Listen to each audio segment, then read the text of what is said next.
അന്യന്റെ ജാഗ്രതകളിൽ നിന്നും അന്യന്റെ സ്വപ്നങ്ങളിൽ നിന്നുമല്ല അറിവ്, അവനവന്റെ സഹജമായ സുഷുപ്തിയിൽ നിന്നും. വാസനാ ഉൽപ്രേരിതങ്ങളായിരിക്കുന്ന ലോകങ്ങളെ സൃഷ്ടിക്കുന്നത് അവനവനാണ്. ഇന്ദ്രിയജനിത അനുഭവങ്ങൾ അത് ജാഗ്രതാണ്. ഇന്ദ്രിയജനിത അനുഭവ ഉൽപ്പന്ന വാസനകൾ അത് സ്വപ്നമാണ്.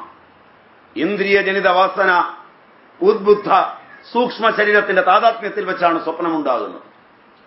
ശ്രദ്ധിക്കുക, ഇന്ദ്രിയജനിത അനുഭവ ഉൽപ്പന്ന സ്ഥൂല ശരീര താതാത്മ്യമാണ് ഈ ജാഗ്രത ലോകം. എന്റെ ഇന്ദ്രിയങ്ങൾ ജനിപ്പിച്ച അറിവുകളാകുന്ന ശബ്ദസ്പർശ രൂപരസഗന്ധാദികൾ ഈ വിഷയലോകങ്ങളോട് ഇണങ്ങുമ്പോഴാണ് ഞാൻ ജാഗ്രത അനുഭവിക്കുന്നത്. അതിന്റെ സ്ഥൂല ശരീരത്തിന്റെ അനുഭവമാണ്. എന്റെ ഇന്ദ്രിയജനിത അനുഭവങ്ങൾ ഉൽപ്പന്നമാക്കുന്ന വാസനകൾ അവിടെ കിടക്കും. എന്ന് പറഞ്ഞാൽ, വീട്ടില് ചേർത്തലയായതുകൊണ്ട് മത്തി, മറ്റു സ്ഥലങ്ങളാണെങ്കിൽ നല്ല രസം, അത് വെച്ച കൽച്ചട്ടി ഉണ്ടാവും. അതിനകത്ത് പിന്നീട് കാപ്പി തിളപ്പിച്ച് നോക്കുക, നല്ലപോലെ വിമ്മിട്ട് കഴുകിയിട്ട്. ആ കൽച്ചട്ടി നന്നായിട്ട് വിമ്മിട്ട് കഴുകിയിട്ട് രസം വെച്ച കൽച്ചട്ടിയിൽ കാപ്പി തിളപ്പിക്കുക, രസത്തിന്റെ ടേസ്റ്റ് ഉണ്ടാവും. മറ്റതിന് മീന്റെ മണവും ചുവയൊക്കെ ഉണ്ടാവും. അതുപോലെ ഇന്ദ്രിയജനിത അനുഭവങ്ങൾ ഉൽപ്പന്നമാക്കിയ വാസന, ആ രസം, അത് ഈ ശരീരത്തിൽ പറ്റിപ്പിടിക്കും. അനേക ജന്മജന്മാന്തരങ്ങളുടെ 1000 GB ജിഗാ ബൈറ്റ്സ് ഇതിനെ ഉൾക്കൊള്ളാനായിട്ട് കപ്പാസിറ്റി ഉണ്ടെങ്കിൽ അത്രയും നിറഞ്ഞു ഈ ജന്മത്തിൽ. പകുതിയായപ്പോഴേക്ക് അത് മുഴുവൻ ഡിലീറ്റ് ചെയ്തിട്ട് പുതിയത് ഇതിനകത്ത് കയറ്റി, ഹാർഡ്വെയറിൽ പുതുത് കയറ്റി, വീണ്ടും അത് കളഞ്ഞു, വീണ്ടും കയറ്റി. അങ്ങനെ 7 പ്രാവശ്യം കളഞ്ഞ് കയറ്റിയാലും ആദ്യത്തത് മുതൽ 7ാമത്തത് വരെയുള്ള മുഴുവൻ സാധനങ്ങളും ശരിപ്പെടുത്താവുന്ന ഒരു സോഫ്റ്റ്വെയറോടുകൂടിയായി ജനനം. കാരണം ഇത് റീസൈക്കിൾ ബിന്നിൽ കൊണ്ട് തട്ടിയാലും, ഇത് ഹിസ്റ്ററിയിൽ നിന്ന് എടുത്ത് ദൂരെ കളഞ്ഞാലും, കുക്കിയെ എടുത്ത് മാറ്റിയാലും ഈ സാധനം ആ സോഫ്റ്റ്വെയർ ഫിറ്റ് ചെയ്താണ് ഒടേ തമ്പുരാനിങ്ങി വിട്ടതെന്നുള്ളതുകൊണ്ട് ഈ വാസനകൾ, ഇന്ദ്രിയജനിത അനുഭവ ഉൽപ്പന്ന വാസനകൾ ഉത്ബുദ്ധങ്ങളാകുമ്പോൾ സ്വപ്നങ്ങൾ ഉണർന്നു വരും. ഇന്ദ്രിയജനിത അനുഭവ ഉൽപ്പന്ന വാസന അനുദ്ബുദ്ധമാണ് കാരണശരീരം. അതിനകത്ത് ഇത് മുഴുവനുണ്ട്. അതാണ് സുഷുപ്തി, അതാണ് അറിയേണ്ടത്, അതാണ് സർവജ്ഞൻ. അതുകൊണ്ടാണ് അതിനെ സർവേശ്വരൻ എന്ന് വിളിച്ചത്. ഏഷ സർവേശ്വര, ഏഷോ അന്തര്യാമി, എല്ലാത്തിന്റെയും ആന്തരികമായ തലത്തിൽ നിന്ന് പ്രവർത്തിപ്പിക്കുന്നത് അവനാണ്. എല്ലാത്തിന്റെയും പ്രഭവം അവനാണ്, എല്ലാത്തിന്റെയും യോനി അവനാണ്. അതുകൊണ്ട് സുഷുപ്തിയെ അറിഞ്ഞിരുന്നാൽ ഈ പണി എളുപ്പമാണ്. സുഷുപ്തിയെ ജാഗ്രതത്തില്, സ്വപ്നത്തില്, സുഷുപ്തിയിൽ വെച്ചറിയുക. പക്ഷെ സുഷുപ്തിക്കും ഒരു പരിമിതിയുണ്ട്. അഗ്രഹണമാണ്, അറിയില്ല.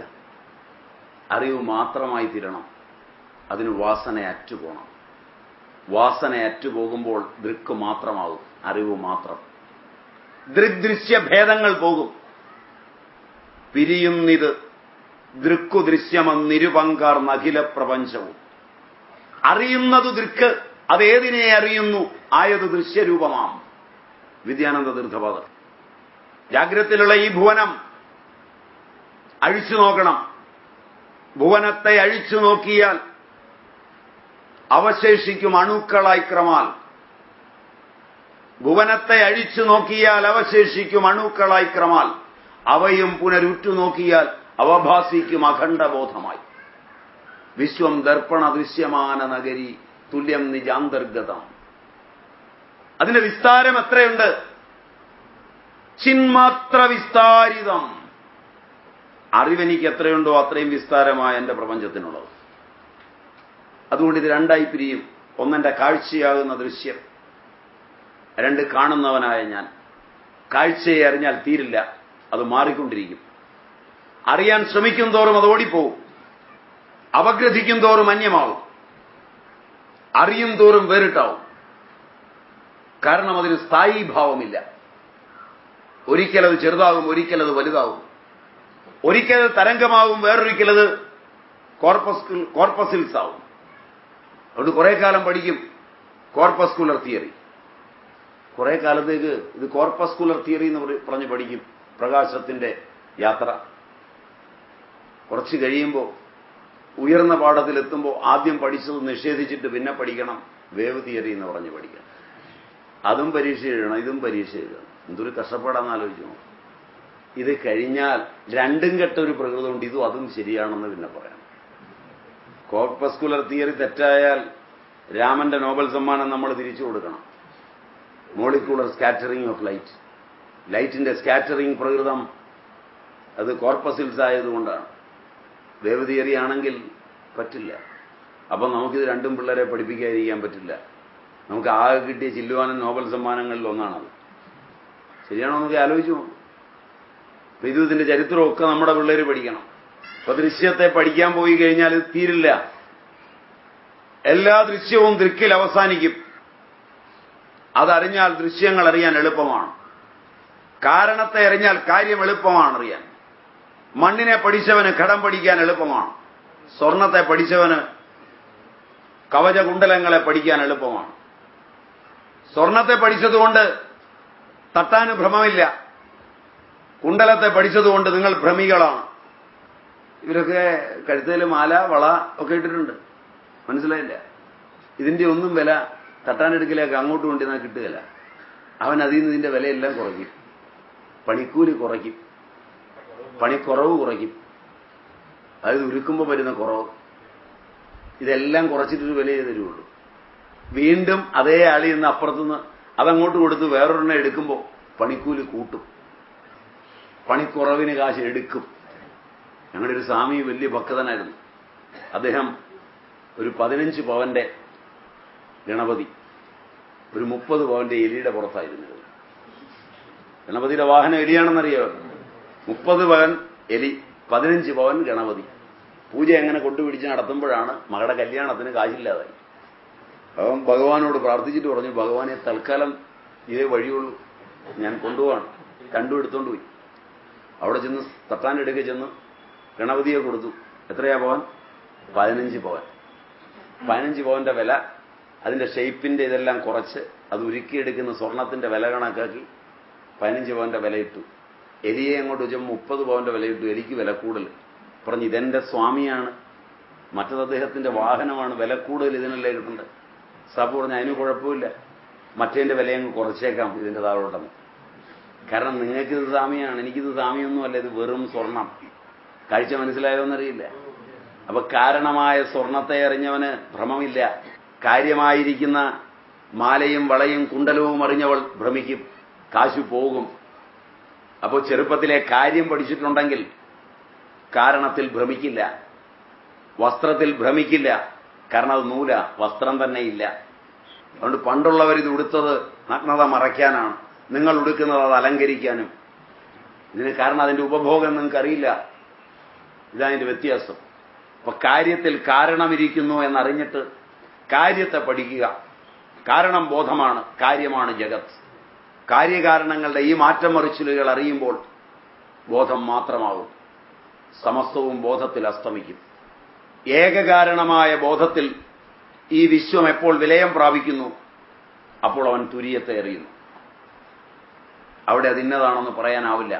അതുകൊണ്ട് ഋഷി ഭംഗിയായി പറഞ്ഞു, ന അന്തപ്രജ്ഞം, ന ബഹിഷ്പ്രജ്ഞം, ന ഉഭയത പ്രജ്ഞം, ന പ്രജ്ഞം ന അപ്രജ്ഞം, ന പ്രജ്ഞാനഘനം, അദൃഷ്ടം, അവ്യവഹാര്യം, അലക്ഷണം, അവ്യപദേശം, ഏകാത്മപ്രത്യയസാരം, ശാന്തം ശിവം അദ്വൈതം, ചതുർത്ഥം മന്യന്തി സ ആത്മാ സവിജ്ഞേയ. ഇതാണ് അതിന്റെ കളി. 4 അവസ്ഥ ഞാൻ ഏതാണ്ടൊന്ന് ഓടിച്ച് പറഞ്ഞു. എത്ര നിങ്ങൾക്ക് മനസ്സിലായി എന്നൊന്നും എനിക്കറിയില്ല. അതുകൊണ്ട് 4 അവസ്ഥയുണ്ട് ജീവന്. ഈ 4 അവസ്ഥയെ സമഗ്രമായി ചേർത്തതിനെയാണ് ജീവൻ എന്ന് പറയുന്നത്. ഇതിന്റെ ഒരവസ്ഥയിൽ നിന്ന് കളിച്ചിട്ട് ഒരു കളിയില്ല. ജാഗ്രത്തിനെ അറിയണം, അതിൽ നിന്ന് ബോധത്തെ പിൻവലിക്കാൻ പഠിക്കണം. സ്വപ്നത്തെ അറിയണം, അതിട്ട് ജാഗ്രതയിൽ കളിക്കാനും കളിപ്പിക്കാനും പഠിക്കണം. അതിൽ നിന്ന് പിൻവലിയാൻ അറിയണം. സുഷുപ്തിയെ അറിയണം, സുഷുപ്തിയുടെ തലത്തെ മനസ്സിലാക്കണം. അത് ചിതാഭാസനാണെന്ന് മനസ്സിലാക്കണം. സകലതും അവിടെ വെച്ച് ഉപസംഹരിക്കണം. തുര്യത്തിലേക്ക് കടക്കണം. അതിന് നിങ്ങൾക്കിടയാകട്ടെ എന്ന് പ്രാർത്ഥിച്ചു. അത് അനുഭവിച്ചറിയേണ്ടതാണ്. അതുകൊണ്ടാണ് ഞാൻ കൂടുതൽ വിശദീകരിക്കുക. ബാക്കിയെല്ലാം വിശദീകരിച്ചതും തുരീയം വിശദീകരിക്കാത്തതും അത് നിങ്ങൾ കേട്ടുപഠിച്ചാൽ വിൽക്കാൻ തുടങ്ങും.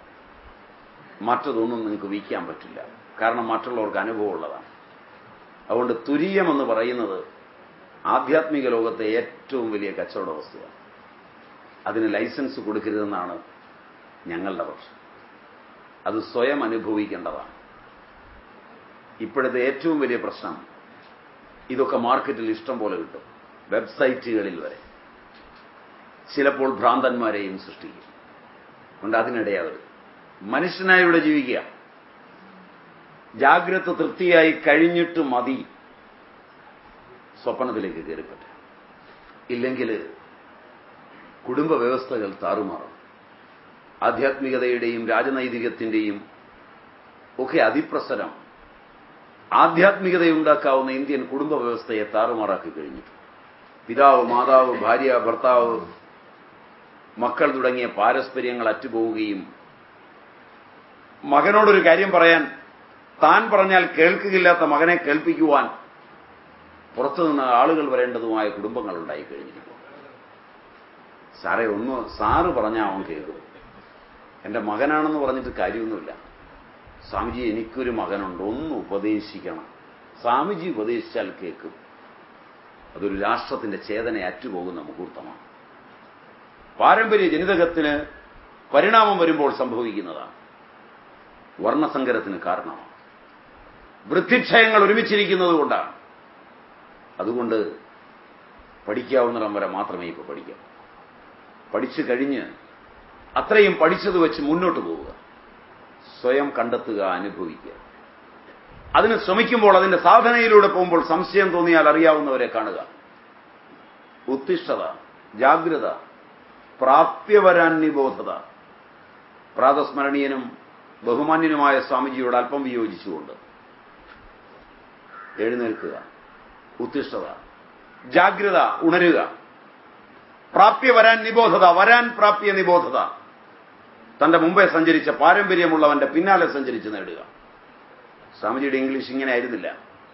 Arise, awake and stop not till the goal is reached. ബഹുമാന പുരസരം സ്വാമിജിയോട് വിയോജിച്ചുകൊണ്ട്, അല്പം പോലും ബഹുമാനം കുറയ്ക്കാതെ, അത് പഥ്യമല്ല എന്ന് ഉറക്കെ പറഞ്ഞുകൊണ്ട് എഴുന്നേൽക്കുക, ഉണരുക. ശ്രേഷ്ഠന്മാരെ പ്രാപിച്ച് ശുദ്ധമായി ലക്ഷ്യത്തിലെത്തുക. കാലമൊക്കെ മനസ്സിന്റെയാണ്. ഇപ്പോഴത്തെ കാലത്ത് കള്ളന്മാരുണ്ട്. നമുക്ക് പറ്റിയതാണെങ്കിൽ നമ്മൾ അവിടെ ചെന്ന് വീഴും. ലോകത്ത് എല്ലാ കാലത്തും കള്ളന്മാരുണ്ട്, നല്ലവരുണ്ട്, ഒക്കെയുണ്ട്. നമുക്ക് പറ്റിയതാണ് നമുക്ക്. നിങ്ങൾ കള്ളമാണ് ആഗ്രഹിക്കുന്നതെങ്കിൽ കള്ളനായ എനിക്കിവിടെ വന്ന് നല്ലൊരു കച്ചവടം ചെയ്തിട്ട് പോകാൻ പറ്റും. അത് നിങ്ങൾക്ക് അർഹിക്കുന്നതാണ്. ഓരോരുത്തരും അർഹിക്കുന്നതേ കിട്ടുള്ളൂ. അതുകൊണ്ടാണ് വളരെ വളരെ ഉചിതമായി പറഞ്ഞു എന്നാണ് എനിക്ക് തോന്നുന്നു. ഓരോരുത്തരും അർഹിക്കുന്നതുണ്ട്. ഇത് നോട്ട്. അതുകൊണ്ട് ലോകത്തുള്ളവനെയൊക്കെ കള്ളനായി കാണാൻ തുടങ്ങിയാൽ വിഷമാവും. ലോകത്തുള്ളവനെയൊക്കെ നല്ലവനായി കാണാൻ തുടങ്ങിയാലും വിഷമാവും. ഇത് നമുക്ക് അർഹിക്കുന്നതാണെന്ന് വിചാരിച്ചുകൊണ്ട് സ്വീകരിച്ചോളുക. ഞാൻ അങ്ങനെയൊന്നുള്ള പദം ഉപയോഗിച്ചില്ല. ഞാൻ പറഞ്ഞതിന്റെ അർത്ഥം മനസ്സിലായെങ്കിൽ ശ്രേഷ്ഠന്മാരായവരെ പിൻപറ്റി പോകാൻ പറഞ്ഞാൽ ഗുരുവിലൂടെ പോകാൻ തന്നെയാണ് പറഞ്ഞത്. Is not. അങ്ങനെയല്ലേ അർത്ഥം മനസ്സിലാക്കി? അതിൽ ഗുരു ആരാണ്, ഏതാണ്, അതൊക്കെ നിങ്ങൾക്ക് അർഹതയുള്ളത് നിങ്ങൾക്ക് കിട്ടും. അതുകൊണ്ട് വളരെ ശ്രദ്ധിച്ച് മാത്രം ഈ വഴിയെ പോവുക. ജാഗ്രത് സ്വപ്നങ്ങളെ നിരന്തരമായി ദർശിക്കുക. നിങ്ങളുടെ ജാഗ്രത്തിന്റെ ഓരോ പദ്ധതിയും ഓരോ പകലും രാവായി എരിഞ്ഞടങ്ങുന്നതിന് മുമ്പ് അപഗ്രഥിക്കുക. സ്വപ്നങ്ങളെയും സുഷുപ്തിയെ ദർശിക്കാൻ ശ്രമിക്കുക, കടന്നുപോവുക. ഇതാണ് പദ്ധതി. ഇതൊരാൾ എഴുതിത്തന്ന ചോദ്യമാണ്. ഞാൻ പറഞ്ഞ വിഷയങ്ങളോട് ബന്ധപ്പെട്ട ചോദ്യമൊന്നുമല്ല, എങ്കിലും ഒരു ചോദ്യമാണ്. ചന്ദ്രനിൽ ജലം കണ്ടെത്തിയതിനെക്കുറിച്ച് അങ്ങയുടെ അഭിപ്രായം എന്താണ്? എന്റെ അഭിപ്രായത്തിന് വലിയ പ്രസക്തിയൊന്നുമില്ല. ചന്ദ്രനിൽ ജലം കണ്ടെത്തിയത് അതാദ്യം തന്നെ പറയട്ടെ. ചന്ദ്രനിൽ ജലം കണ്ടെത്തി എന്ന് പറയുന്നതിന് എന്റെ അഭിപ്രായത്തിന് പ്രസക്തിയില്ല. പക്ഷെ ചന്ദ്രനിൽ ജലം കണ്ടെത്തിയതൊന്നുമല്ല. ശാന്തോഗ്യം എന്ന് പറയുന്ന ഒരു ഉപനിഷത്തുണ്ട്. സൂര്യനിൽ ജലമുണ്ട്, ചന്ദ്രനിൽ ജലമുണ്ട്. സൂര്യനിൽ അന്നമുണ്ട്, ചന്ദ്രനിൽ അന്നമുണ്ട്. അഗ്നിയിൽ ജലമുണ്ട്, അഗ്നിയിൽ അന്നമുണ്ട്, അഗ്നിയിൽ അഗ്നിയുണ്ട്, സൂര്യനിൽ അഗ്നിയുണ്ട്, ചന്ദ്രനിൽ അഗ്നിയുണ്ട്. സൂക്തം എടുത്ത് നിങ്ങൾക്ക് വായിക്കാം. സൂര്യനിൽ കാണുന്ന കറുപ്പ് സൂര്യനിലെ അന്നമാണ്. സൂര്യനിൽ കാണുന്ന വെളുപ്പ് സൂര്യനിലെ വെള്ളമാണ്. സൂര്യനിൽ കാണുന്ന ചമപ്പ് സൂര്യനിലെ അഗ്നിയാണ്. ചന്ദ്രനിൽ കാണുന്ന വെളുപ്പ് ചന്ദ്രനിലെ വെള്ളമാണ്. ചന്ദ്രനിൽ കാണുന്ന കറുപ്പ് ചന്ദ്രനിലെ അന്നമാണ്. ചന്ദ്രനിൽ കാണുന്ന ചുമപ്പ് ചന്ദ്രനിലെ അഗ്നിയാണ്. അഗ്നിയിൽ കാണുന്ന വെളുപ്പ് അഗ്നിയിലെ വെള്ളമാണ്. അഗ്നിയിൽ കാണുന്ന കറുപ്പ് അഗ്നിയിലെ അന്നമാണ്. അഗ്നിയിൽ കാണുന്ന ചമപ്പ് അഗ്നിയിലെ അഗ്നിയാണ്. തീർന്നില്ലേ? ശകലവും കൂടെ ചോദ്യമായതുകൊണ്ട് ചോദിക്കാത്തൊരു ഭാവം കൂടെ പറഞ്ഞില്ലെങ്കിൽ എനിക്കൊരു സമ്മാനം കിട്ടി. അത് നിങ്ങൾ ചോദിക്കാത്തതാണ്. 60 കഴിഞ്ഞ അമ്മമാർ ആരൊക്കെയോ മുമ്പ് കൈമുക്കിയായിരുന്നു. പോയോ അവരൊക്കെ? ശരിയാണ്. ഒന്ന് ചോദിക്കുന്നതിന്റെ ഉത്തരവെന്ന് പറയണം. അടുക്കളയിൽ പണ്ട് കാലത്ത് പണിയുമ്പോൾ നനഞ്ഞ വിറക കത്തിച്ചിരുന്നത്. പുകയുണ്ടാവും. ഊതി ഊതി കത്തിക്കുമ്പോൾ പുകയുണ്ടാവും. ഈ പുക മൂക്കിലൂടെയും കണ്ണിലൂടെയും വായിലൂടെയും ഒക്കെ അകത്തേക്ക് പോകും. ഇത് കഴിഞ്ഞ് ആഹാരം പാചകം ചെയ്താൽ പിള്ളേർക്ക് ആഹാരം കൊണ്ട് കൊടുക്കുമ്പോഴും ഭർത്താവിന് ആഹാരം കൊണ്ട് കൊടുക്കുമ്പോഴും ഒക്കെ കൊടുക്കുകയല്ലാതെ ആഹാരത്തിന് വിശപ്പുണ്ടാവില്ല. അങ്ങനെ പറഞ്ഞാൽ ശരിയുണ്ടോ?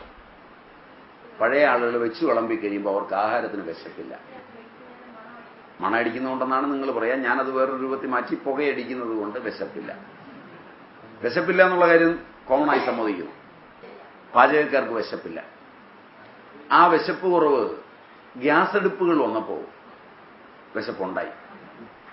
അപ്പൊ അത് മണമടിച്ചിട്ടല്ലെന്നുള്ളത് ഉറപ്പായി. അതിന്റെ മണം അങ്ങ് പോയി. അത് ഗ്യാസിന്റെ മണമേ ഉള്ളൂ. മറ്റത് പുകയുടെ ആ അടിക്കുമ്പോഴുണ്ടാകുന്ന വിശപ്പില്ലായ്മ ഗ്യാസിൽ കത്തിച്ചപ്പോൾ അത്രയും വിശപ്പില്ലായ്മ ഇല്ലെന്ന് മാത്രമല്ല, പെണ്ണുങ്ങൾ ആദ്യം കഴിക്കാൻ തുടങ്ങി. എന്റെ ഒരു അന്ധവിശ്വാസത്തിന്റെ കൂടെ നിങ്ങൾ പോരുമോന്നറിയില്ല. താന്ന എടുപ്പാണ്, നല്ല പോലെ പുകയടിക്കും. പുകയടിച്ചു കഴിഞ്ഞാൽ അതെ ഇരുന്ന് ഊതി കത്തിക്കുമ്പോൾ ആ പുക മുഴുവൻ തിന്നുകയാൽ വിശപ്പില്ല, തുമ്മലില്ല, ചീറ്റലില്ല, ഇതൊന്നുമില്ല എന്ന് മാത്രമല്ല നല്ല ആരോഗ്യം. 2 കുടം മുകളിൽ വെച്ച് ചുമക്കാം. വെയിലത്തിട്ടിരിക്കുന്ന നെല്ല് 150 പറയുണ്ടാവും ചേർത്തലയിൽ കൊയ്തുകൊണ്ടിട്ടത്. 1.5 മണിക്കൂർ കൊണ്ട് മഴ വരുന്നു എന്ന് കണ്ടാൽ വാരി പെരയ്ക്കാത്തിടും. ഇതിന്ന് ഒരു കൊട്ട നെല്ല് വാരിയിടുകയില്ല, നനഞ്ഞു പോകും. ചെയ്യലെന്നല്ല ചെയ്യാൻ പറ്റില്ല. ഈസും ചുണയൊക്കെ നാക്കേലേ ഉള്ളൂ, ശരീരത്തിലില്ല. അന്ന് ഈ പണിയെടുക്കാൻ ആരോഗ്യം കിട്ടും. എന്താ കാരണം? അഗ്നിക്കകത്തെ കറുത്ത അംശമാണ് പുക.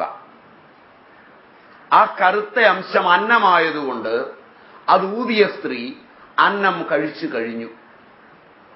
മാവിന്റെ വിറക് കത്തിക്കുന്നു, റബ്ബറല്ല. മാങ്ങയും പ്ലാവിന്റെ വിറക് കത്തിക്കുന്നു, ചക്കയും. ചക്കക്കുരുവും മാങ്ങയും അടുപ്പേ വെച്ചിരിക്കുന്നു. അത് മക്കൾക്ക് വിളമ്പി കൊടുക്കുന്നു. ആ ചക്കക്കുരു ആകാനുള്ളതും മാങ്ങയാകാനുള്ളതുമായ മണ്ണിൽ നിന്ന് വലിച്ചെടുത്ത ആഹാര പദാർത്ഥങ്ങൾ അന്നരൂപത്തിൽ മാവിന്റെയും പ്ലാവിന്റെയും തടിയിലിരിക്കുന്നു. അത് കത്തുമ്പോൾ അത് സൂക്ഷ്മമായ പുകയാകുന്നു. 1 മുതൽ 100 വരെ നാനോമീറ്റർ സ്കെയിലിലുള്ള ആഹാരം. ചക്കക്കുരുവും മാങ്ങയും നാനോമീറ്റർ സ്കെയിലിലല്ല, സ്ഥൂല ആഹാരം. അത് കഴിച്ചാൽ ഉമിനീർ വരണം, അത് കഴിച്ചാൽ വയലു വരണം, അത് ദഹിക്കണം, അത് ഇതര ആഹാരങ്ങളോട് യോജിക്കണം, അത് കുടലിലെത്തണം, അതിനെ വീണ്ടും പചിക്കുവാൻ പാചകവിത്തം വേണം, പ്രാചകവിത്തം വേണം, സാധകവിത്തം വേണം. ആ 5 വിത്തങ്ങൾ ഉണ്ടാവണം. അതിനെ പിന്നെ ദഹിപ്പിക്കുവാൻ ധാതുവിത്തങ്ങൾ വേണം. അങ്ങനെ 13 അഗ്നിയിൽ ദഹിച്ചിട്ട് വേണം ഇത് ആഹാരമായി തീരാൻ. ഇത് നാനോ തലത്തിലുള്ള പുക. അതവൾ കഴിച്ചപ്പോളെ ദഹിച്ചിരിക്കുന്നു. അതവളുടെ ബ്രെയിനിൽ ബോധങ്ങളായി മാറുന്നു. അതവളുടെ കണ്ണിൽ കാഴ്ചകളായി മാറുന്നു. 80 വന്നിട്ടും 90 വന്നിട്ടും തിമിരമില്ല. ഇത് നിങ്ങളുടെ ശാസ്ത്രത്തിന് കണ്ടുപിടിക്കാൻ ഇനിയും 1000 വർഷം കഴിയണം. അതുകൊണ്ട് തള്ള കാല് മുറിഞ്ഞപ്പോൾ അതിൽ നിന്നൊരു പുകയറ എടുത്ത് തേനിച്ചാലിച്ച് 1 പരട്ടി. ഒരു സെപ്റ്റിക്കുമായില്ല, അപ്പോഴുണങ്ങി. കവിള് വീർത്ത് പല്ല് വീർത്തപ്പോൾ, പല്ലുവേദന വന്നപ്പോൾ അതെടുത്ത് തേനിപ്പരട്ടി, തോര പരട്ടി, നീര് വറ്റി പല്ലുവേദന പോയി. ആ പുകയറ എടുത്തു തന്റെ കുഞ്ഞ് മണ്ണ് പൊളിച്ച് തിന്നുന്നു. ആ പുകര എടുത്തു തന്റെ കുഞ്ഞ് അരിവാരി തിന്നുന്നു, മുറം പൊളിച്ചു തിന്നുന്നു, തന്റെ കുഞ്ഞിന്റെ കണ്ണുകൾ വെളുത്തിരിക്കുന്നു, തന്റെ കുഞ്ഞിന് വിളർച്ച ബാധിച്ചിരിക്കുന്നു. ഒന്നുകിൽ അതിന് ഹീമോഗ്ലോബിൻ കുറവുണ്ട്, ഹീമോഗ്ലോബിൻ എന്ന പദം തള്ളയ്ക്ക് അറിയില്ല, അല്ലെങ്കിൽ അതിന് പ്ലേറ്റ്ലെറ്റ് കുറവുണ്ട്, അപ്ലാസ്റ്റിക് അനീമിയ എന്ന് തള്ള പഠിച്ചിട്ടില്ല ഒരു ശാസ്ത്രശാഖയിലും. പക്ഷെ തള്ള ഒന്നറിഞ്ഞു, അതിന് വേണ്ടത് സാധാരണ ആഹാരമല്ല, അതിന് വേണ്ടത് മരുന്നല്ല, അതൊന്നും അത് ദഹിപ്പിക്കില്ല, നാനോ തലത്തിലുള്ള മരുന്ന് വേണം. തള്ള ഓടിച്ചെന്നു, പുകയറ എടുത്തു, ഒരു പിടി വാരിക്കൊണ്ടുവന്നു, ചന്തങ്ങിന്റെ കരിക്ക് മുറിച്ചു, അതിനകത്തേക്കിട്ടു, ഒരു പാത്രത്തിനകത്ത് മണലിട്ട് നിറച്ച് നടുക്കോട്ട് വെച്ച് അടിയിൽ കത്തിച്ചു, അത് വെട്ടിത്തിളച്ചു, ബ്രാൻഡി പോലുള്ള ദ്രാവകമായി കോരി കൊടുത്തു. 4 നേരം കൊടുത്തിട്ട് നോക്കി, വളർച്ച പോയിരിക്കുന്നു. അഗ്നിയുടെ അന്നമാണ് കറുപ്പ്. അഗ്നിയിൽ വെള്ളം വീണാൽ വെളുക്കും. അരി വെട്ടിത്തിളച്ച് താഴോട്ട് വീഴുമ്പോൾ വെള്ള പുകയുണ്ടാവും, അഗ്നി വെളുത്തു പൊങ്ങും. അഗ്നിയുടെ വെളുപ്പ് ജലമാണ്, അഗ്നിയുടെ ചുമപ്പ് അഗ്നിയാണ്. പ്രാചീനൻ പറഞ്ഞിടത്തോളം നിങ്ങളുടെ ഫിസിക്സും കെമിസ്ട്രിയും എത്തിയിട്ടില്ല. അതിനെ കൂട്ടുപിടിച്ച് പ്രാചീനന് ഇത് പ്രമാണമാക്കി ശാസ്ത്രം പഠിപ്പിക്കേണ്ടി വരുന്നില്ല. പ്രാചീനന്റെ അത് പ്രമാണമാക്കി ശാസ്ത്രത്തിന് വേണമെങ്കിൽ വളരാം. അതുകൊണ്ട് ചന്ദ്രനിൽ വെള്ളമുണ്ടെന്ന് പറഞ്ഞു നിന്നല്ല.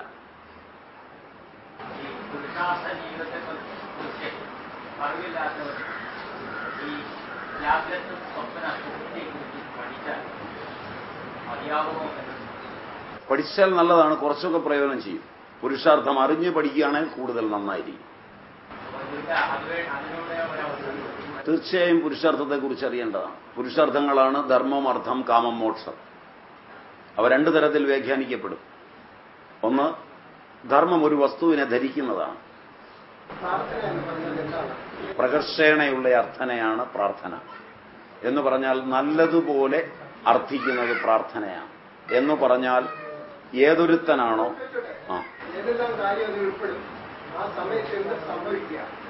ഏതൊരുത്തനാണോ അന്യചിന്തകളെല്ലാം വിട്ടിട്ട് പൂർണ്ണമായും തന്റെ നാഥനായോ താൻ തന്നെയായോ എല്ലാത്തിൻ്റെയും സ്രഷ്ടാവായോ ഒരു ഈശ്വരനെ പ്രാർത്ഥിക്കുന്നത്, ഉപാസിക്കുന്നത്, അവന്റെ യോഗവും ക്ഷേമവും എല്ലാം ആ ഈശ്വരൻ നോക്കും. കണ്ടീഷൻ ഒന്നേ ഉള്ളൂ, അനന്യമായിരിക്കണം ഉപാസന, അനന്യമായിരിക്കണം. വേറെ ഒന്നിനെയും ആശ്രയിക്കാതെ, വേറെ ഒന്നിലും മനസ്സ് വ്യാപരിക്കാതെ, അതിനാണ് ശരിക്ക് പ്രാർത്ഥന എന്ന് പേര് പറയുന്നത്. അത് പിന്നെ വന്ന് നമുക്ക് നേരം കിട്ടുമ്പോൾ ബാക്കി കർമ്മ വിഭാഗങ്ങളുടെയും കർമ്മ വിപര്യങ്ങളുടെയും ഇടയിൽ ഒന്ന് വിളിക്കാനുള്ള കേന്ദ്രം. അതിനൊന്നും പ്രാർത്ഥന എന്നർത്ഥം പറഞ്ഞാൽ ശരിയല്ല, പ്രകർഷേണയല്ല അവിടെ അർത്ഥിക്കുന്നത്. അങ്ങനെയൊക്കെ ചെയ്യാൻ പറ്റുമെന്നാണല്ലോ പ്രാർത്ഥിക്കുന്നതുകൊണ്ട് മനസ്സിലാക്കേണ്ടത്. ഫലം ഉണ്ടാകുമോ എന്നുള്ളതാണ് അന്വേഷിക്കേണ്ടത്. അതുകൊണ്ടാ പറഞ്ഞേ, ഞാൻ നിനക്ക് വേണ്ടി പ്രാർത്ഥിക്കുന്നു എന്ന് പറയുമ്പോൾ നിനക്ക് വേണ്ടി ഞാൻ പ്രാർത്ഥിച്ചാൽ ഫലമുണ്ടാകുമോ എന്ന് മാത്രമാണ് ആലോചിക്കേണ്ടത്. പ്രാർത്ഥിക്കാൻ പറ്റുമെന്നുള്ളത് തീർച്ചയാണ്.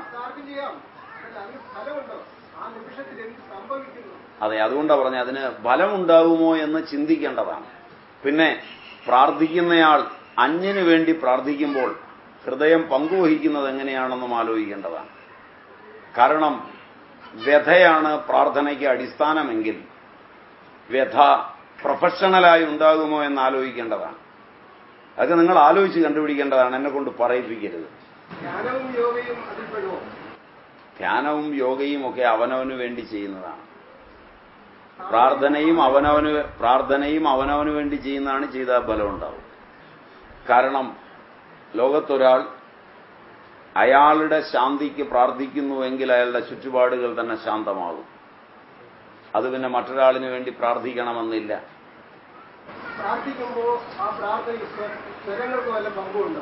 വലിയ പങ്കുണ്ട്. കാരണം കൃത്യമായി നിങ്ങളുടെ നാഡികളെയും നിങ്ങളുടെ ശരീരത്തെയും ഒക്കെ ഉൾപ്പെടുത്തിയാണെങ്കിൽ അവയ്ക്ക് പങ്കുണ്ട്. എന്ന് വെച്ച് അവയില്ലാതെ പ്രാർത്ഥിച്ചാലും കുറേയൊക്കെ ഫലം കിട്ടും. ശരിയായ പ്രാർത്ഥന എന്ന് പറയുന്നത് സ്വരങ്ങളോടുകൂടിയുള്ള പ്രാർത്ഥനയാണോ, അത് കൂടുതൽ സ്വരത്തിലുള്ളതാണോ, അതോ വളരെ മന്ദമായ സ്വരത്തിലുള്ളതാണോ? എനിക്ക് ചോദ്യത്തിൽ നിന്ന് എനിക്ക് സംശയം തോന്നിയത്, അതായത് വാക്ക് പുറത്തേക്ക് ഉച്ചരിച്ച് പ്രാർത്ഥിക്കുന്നതാണോ, അതിനാണ് സ്വരം നല്ല ഉപയോഗിക്കേണ്ടത്. സ്വരം എന്ന് പറയുന്നത് ഹ്രസ്വം, ദീർഘം, പ്ലുതം, അനുസ്വാരം, വിസർഗം, അനുനാസികം, അനനുനാസികം, അതുപോലെ തന്നെ ഉദാത്തം, സ്വരിതം തുടങ്ങിയ ശബ്ദശാസ്ത്രത്തിന്റെ തലങ്ങളിലൂടെ എന്നാണ് ഞാൻ ആദ്യം ധരിച്ചത്. അതാണെങ്കിൽ അത് നിർബന്ധമാണ് ശരിയായ പ്രാർത്ഥനയിൽ. അത് ഇപ്പോൾ പറ്റുകയില്ല, കാരണം അത്തരം ഭാഷകൾ നമുക്കറിയില്ല. കഷ്ടിച്ചിപ്പോ അത് ഉപയോഗിക്കുന്നത് മുസ്ലിങ്ങൾ മാത്രമാണ് എന്റെ അറിവിൽ. ബാക്കിയുള്ളവർക്ക് അത്തരം പ്രാർത്ഥനാ തലങ്ങൾ അതിന്റെ ഓദിക്കന്മാരിൽ നിന്ന് കൃത്യമായി പഠിക്കാൻ ഒന്നാമത് നേരെയില്ല, അവരെ വിശ്വാസവുമില്ല.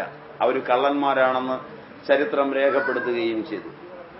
അതുകൊണ്ട് അതിനെ മാറ്റിവെച്ചിട്ട് നിങ്ങൾ പ്രാർത്ഥിക്കുമ്പോൾ ഉറക്കെ പ്രാർത്ഥിക്കുന്നതാണോ, ചുണ്ട് അനക്കി പ്രാർത്ഥിക്കുന്നതാണോ, ഹൃദയത്തിൽ പ്രാർത്ഥിക്കുന്നതാണോ, അത് ഭാഷയെ ആശ്രയിച്ചിരിക്കും. പുറത്തേക്ക് വരുന്ന ശബ്ദത്തിന് വൈഖരി എന്ന് പറയും. വൈഖരി അവിടെ എത്താൻ പര്യാപ്തമല്ല എന്ന് 100 വട്ടം ശാസ്ത്രങ്ങൾ പറഞ്ഞിട്ടുണ്ട്. രണ്ടാമത്തതിന് മധ്യമ എന്ന് പറയും. എന്ന് പറഞ്ഞാൽ നമ്മളുടെ ഭാഷ വൈഖരിയാണ് നമ്മൾ പുറത്തേക്ക് പറയുന്നത്. അത് മനുഷ്യനും തമ്മിലുള്ള സംഭാഷണത്തിന്റെ ഭാഷയാണ്. അത് ഓരോ ദേശക്കാർക്കും വ്യത്യസ്തമാണ്, ഓരോ സ്വഭാവന്മാർക്കും വ്യത്യസ്തമാണ്, ഓരോ പ്രായക്കാർക്കും വ്യത്യസ്തമാണ്, ഓരോ തൊഴിലുള്ളവനും വ്യത്യസ്തമാണ്. ഇതിനകത്ത് ഒരേ തൊഴിലുള്ളവർ തമ്മിൽ ആശയവിനിമയം ചെയ്യുന്ന ഒരു ഭാഷ മറ്റൊരു തൊഴിലാളിക്ക് അതേ ഭാഷ മനസ്സിലായി എന്ന് വരില്ല. Is it right? അത്തരം ഭാഷയിൽ വൈഖരിയിൽ പറഞ്ഞു കഴിഞ്ഞാൽ സർവനിയന്താവായിരിക്കുന്ന ഒരു ഈശ്വരൻ മനസ്സിലാക്കും എന്ന് വിശ്വസിക്കുന്നത് നല്ലതാണ്. കുറച്ച് പ്രയോജനവും ഉണ്ടായേക്കാം.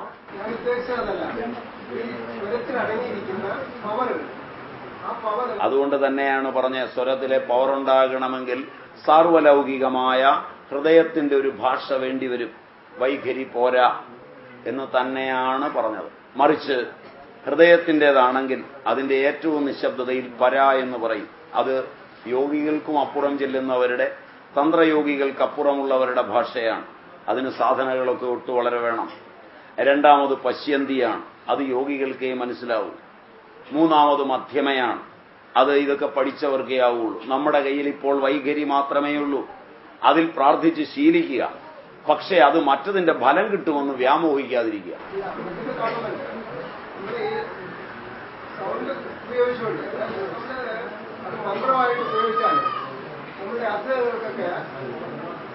മന്ത്രത്തിന്റെ കഥ വേറെയാണ്. മന്ത്രങ്ങളും വൈഖരിയും തമ്മിൽ വ്യത്യാസമുണ്ട്.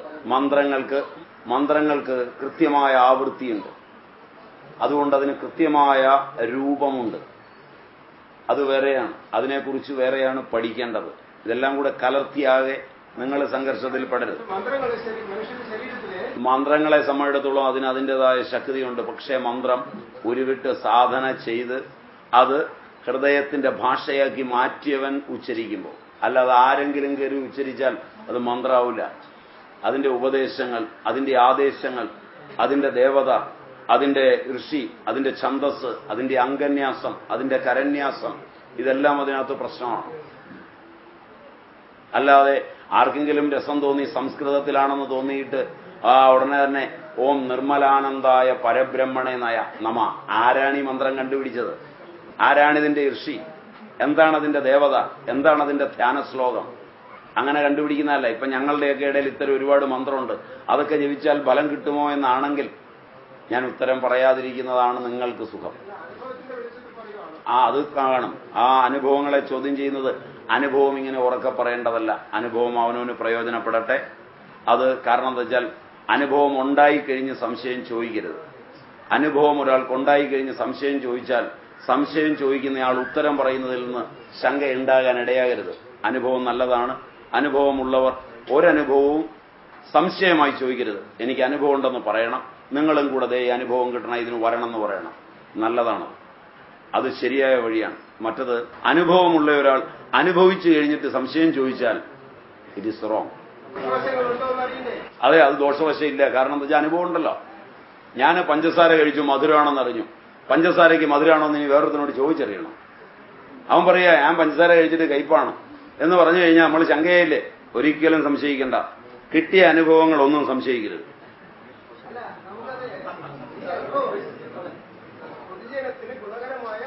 പൊതുജനത്തിന് ഗുണകരമായ അവസ്ഥയ്ക്ക് സംശയമില്ലാത്ത അറിവാണ് വേണ്ടത്. ആ അറിവിന് ഇതാ ഇങ്ങനെയൊക്കെയാണ് ശാസ്ത്രം പറഞ്ഞിരിക്കുന്നത്. പിന്നെ നിങ്ങൾക്കുള്ള അനുഭവം പൊതുജനങ്ങളുമായി പതുക്കെ പങ്കുവെക്കുമ്പോൾ നിങ്ങളുടെ അതേ അന്ധക്കരണമുള്ള ആളുകൾ അത് ഉൾക്കൊള്ളുകയും അത് ചെയ്യുകയും ചെയ്ത അനുഭവം വരും. അത് നല്ലതാണ്.